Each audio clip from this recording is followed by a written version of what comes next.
Number 5, Piang Smith. Kahit bagong mukha sa showbiz, na-feature siya sa social media post bilang part sa palengke vendor moment ng PBGen 11.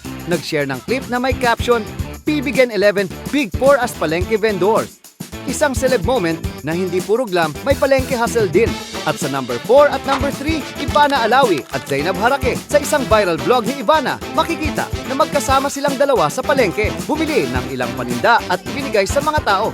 Simpleng paraan lang pero malinaw na marunong siyang makisama sa ordinaryong tao, hindi lang sa glam world. Proof na kahit big star sila, marunong pa ring makisabay sa masa. Number 2, Erwan Yusuf. Bumisita siya sa Cagayan de Oro para tikman ang local culinary treats, matutunan ang heirloom recipes at ma-explore ang food culture ng lugar. Nag-iikot siya sa Cogon Public Market para sa freshest seafood, sa Chino's Deli para sa artisanal meats at sa Jofferson's Eatery para sa sikat na sinuglaw. Number 1, Nadine Lastre, ang iconic Mang Tomas. Kahit hindi siya palaging nagpapamalengke appearance, viral na ang larawan niyang nag-shopping sa palengke sa Siargao.